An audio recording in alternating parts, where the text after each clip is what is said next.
Team's 6-2, 3-6, 7-5, 5-7, 7-5 victory ended the World No. 1's unblemished 26-match run in majors that began last year at Wimbledon. It also quashed his hopes of landing 4 straight Grand Slams for the second time. Visit CNN Sport for more news and videos. The meanwhile, will be the one facing Rafael Nadal in the final for a second straight season. He became the first player outside the big three of Nadal, Djokovic and Roger Federer to make back-to-back men's finals at Roland Garros since Sweden's Robin Söderling in 2009 and 2010. Read, unfair and inappropriate scheduling. This task was always going to be difficult versus the 11-time champion. Nadal won in straight sets in 2018, but even more so now given a draining win over Djokovic and no day off between the semi-final and final. Team spent almost 3 hours on court Saturday after proceedings were paused with the 25-year-old ahead 3-1 in the third Friday. 12 months ago at the French Open, Djokovic departed in deep frustration, too, losing to the relatively unknown Marco Cecchinato in a quarter-final where he had chance after chance. Djokovic clashes with umpire in still blustery conditions in Paris. Though not nearly as windy as Friday, Djokovic became agitated when chair umpire Jaume Campistell handed him a time violation warning while serving at 5-6, 30-15 in the third set. Djokovic has been known, like Nadal, to take his time between points on serve. He later appeared to tell Campistell to wait for the crowd to settle before starting his shot clock. Soon after, Team ripped a backhand return on a fourth set point. The 15-time major champion received a warning for unsportsmanlike conduct. His frustration grew. Djokovic asked Campistell, "Have you ever played tennis?" Campistell replied, "Yes, so you know how it is in this situation at 5-6, long point, crowd still clapping, right? You've made yourself recognizable now." He also said, "Read, Nadal beats Federer to make 12th final. It ultimately was that kind of semi-final for Djokovic. Obviously when you're playing in hurricane kind of conditions, it's hard to perform your best," Djokovic told reporters moments after stepping off court.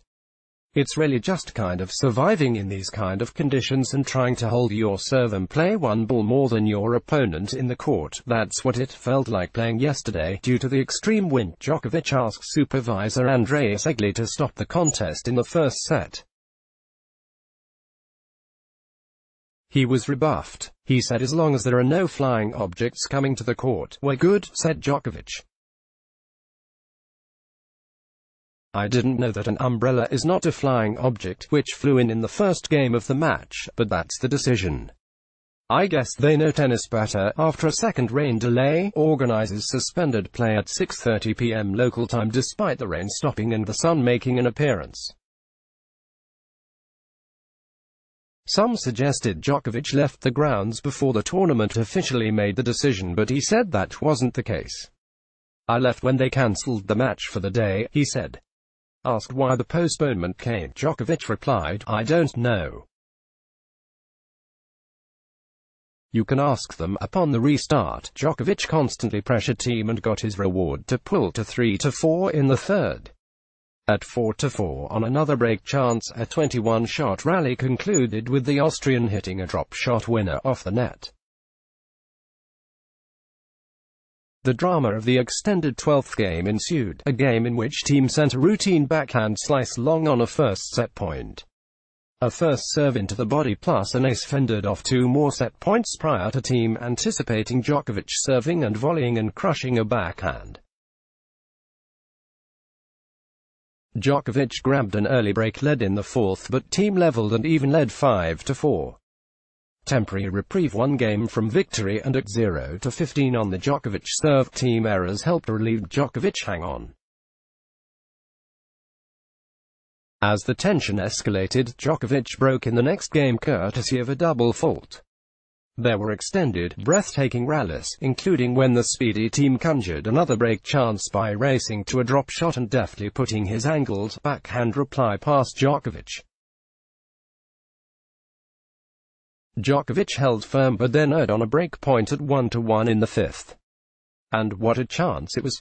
As the drop shots accumulated, Djokovic comfortably got to one of teams but pushed his forehand long. It took a toll, as this time Djokovic buckled in the next game when his volley clipped the tape and dropped on his side. You could say the net was rooting for Thiem, given that at another stage one of the Austrians' passing shots struck the tape and turned into a lob over the stranded Djokovic. Djokovic saved a break point at 1-4, with the rain once again intervening to stop play. Dramatic last set. Incredibly, the first point after the hour delay, which cut into the women's final due to start at 3 p.m. a local time between Ashley Barty and Marketa Vondrasova, saw Djokovic and Campistel disagreeing about a ball mark when the Serb stopped playing off a team ball near the baseline. The point thus going to Thiem. Djokovic saved the second break point with a good serve, then broke for 3-4. With all the momentum, Djokovic, however, started crumbling from 30-0 to trail 5-3. The drama, though, didn't end there. Seemingly cruising to victory at 40-15, Thiem missed a pair of backhand slices, one into the net and one wide, on 2 match points. And on a breakpoint, he snatched at his backhand and sent it into the net. But Djokovic couldn't save a third match point at 5-6, as Thiem blasted a forehand winner to book a clash with Nadal. Thiem improved to 2-1 against Djokovic at the French Open but hasn't taken a set off Nadal in their 3 Paris tussles. Let's block ads. Why?